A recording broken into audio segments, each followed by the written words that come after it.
Hello, I'm Greg Harradine. In this video, I'm going to discuss how I composed How Long Before Everything is Engulfed, the second of my Caledonian Portraits, and how this piece was inspired by a remarkable poem by Janette Ayachi. But before you watch any further, please do take just a second and click that red button and subscribe to my YouTube channel. It really makes all the difference. Have you subscribed? Thank you. I'm in your debt.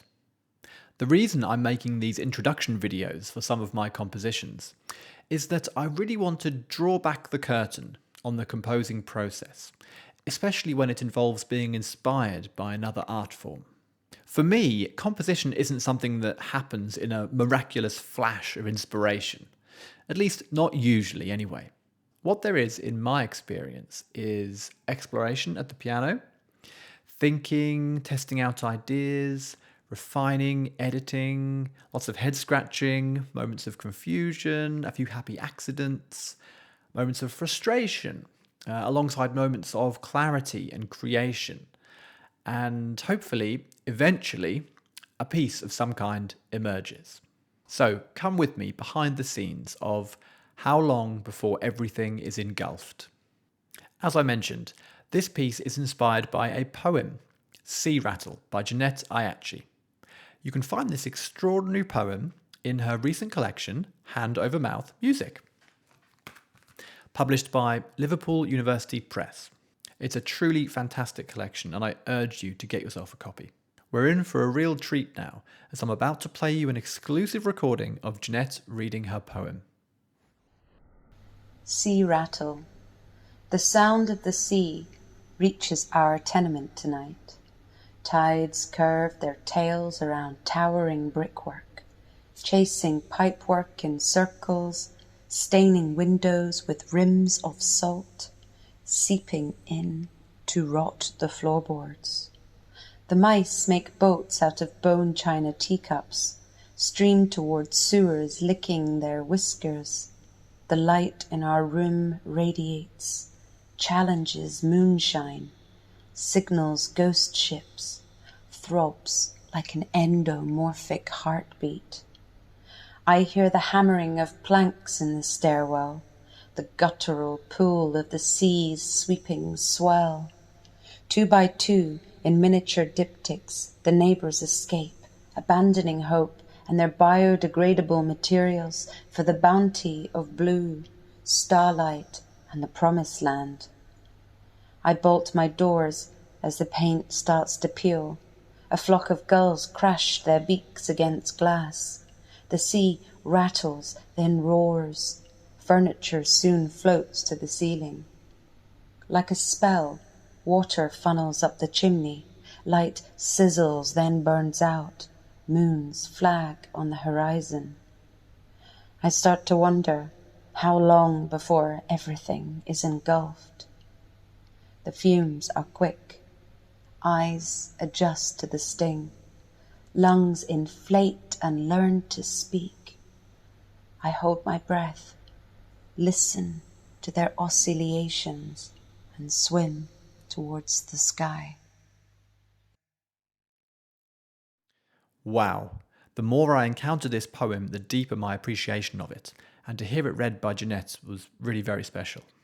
Now that you're familiar with the poem, we can launch into how I transformed it into a piano piece. One of the most important words in Sea-Rattle is oscillation. This isn't just my opinion. I was lucky enough to interview Janette before I started composing my piece, and she highlighted this word for me.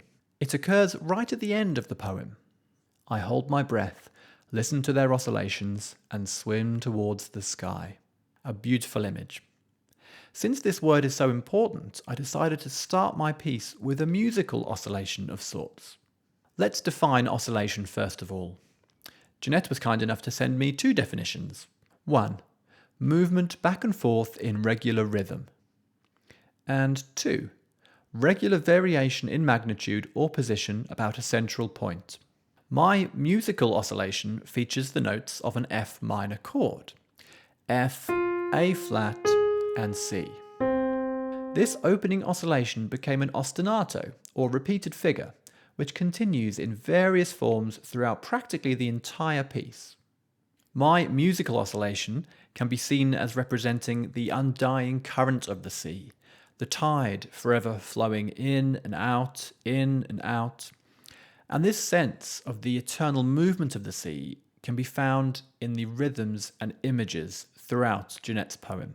A first-time listener to my piece can't help but assume that the opening oscillation is spelling out a tonic chord of F minor. Now, you don't need to understand what a tonic chord is, or even what F minor is, to understand that what we're hearing at the start of my piece feels like it's home, its most important harmony. After a while, you almost expect to hear a low F in the bottom range of the piano to complement the insistent, repeated F minor pattern in the right hand. But what do we hear a few bars later? The surprising intrusion of the note B flat. This is our actual tonic. We are really, actually, in the key of B flat minor. I found this experience of surprise, of being pleasantly challenged throughout Janette's poem, in her marvellously fluid use of language. What does it mean for moons to flag on the horizon? What exactly is an endomorphic heartbeat? If the neighbours are escaping from their flooding accommodation, why isn't the narrator following suit? Things aren't always what they seem in the strange underwater world of the sea. A quick note on rhythm. My musical oscillation has a repeated rhythm of 3 notes. 1, 2, 3, 1, 2, 3, 1, 2, 3.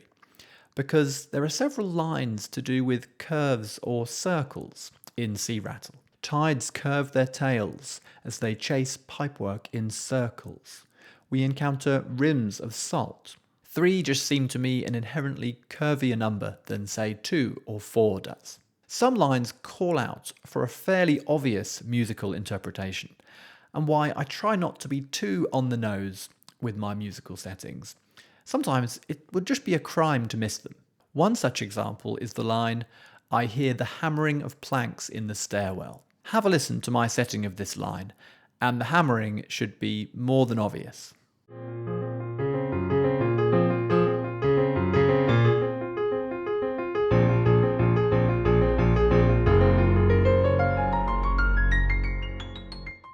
I didn't follow the lines from Sea-Rattle in a linear fashion with my music. I let the various lines arise at different times when they felt right. So after the hammering episode, we hear this. This rising pattern represents several lines from the poem. The light in our room radiates, challenges moonshine. The phrase, swim towards the sky, and also, and perhaps most of all, like a spell, water funnels up the chimney. I wanted to compose a powerful central section to be the musical equivalent of the poem's title, Sea-Rattle. I asked Janette what a sea-rattle is, and she told me. It's the thunderous sound of the ocean crashing in to greet you when you are prohibited from reaching it. This is what we hear from bar 29. This is my thunderous sound of the ocean.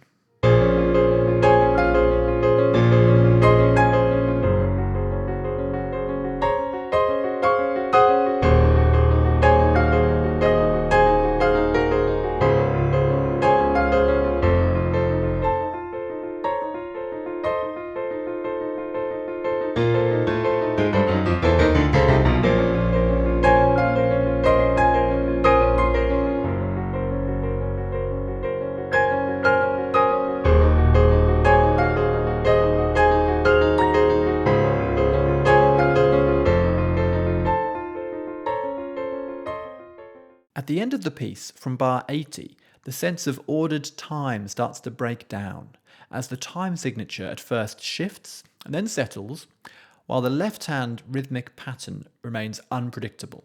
Janette's poem has no definite conclusion, at least not one bound in reality, which is one of the reasons why I love it so much. The sea has completely flooded the tenement building, and the narrator is still inside.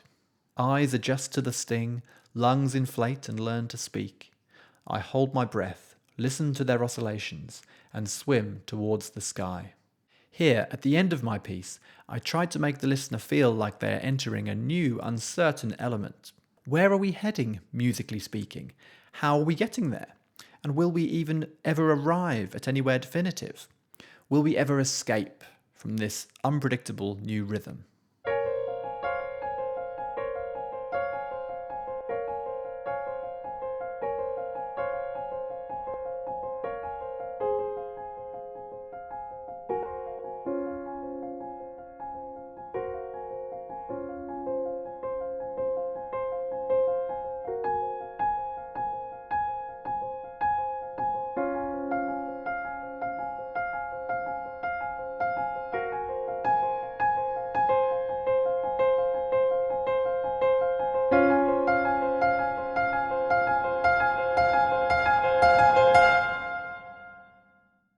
I feel that I barely managed to keep my head above the water of Janette's extraordinary poem, but it was a real thrill diving into it at the piano. To find out more about Janette's outstanding poetry, you can visit her website, janetteayachi.com. Please do subscribe to my YouTube channel if you haven't already, and if you like what I'm doing, the absolute best thing you could do is to become a supporter on Patreon. My beloved patrons receive a range of rewards, including the sheet music and audio of my new compositions each month, the chance to vote on the subject of future compositions, and much more. I'll leave all the important links in the video description below. I would also like to thank Creative Scotland and my Patreon supporters for funding my Caledonian Portraits project. Until next time, goodbye.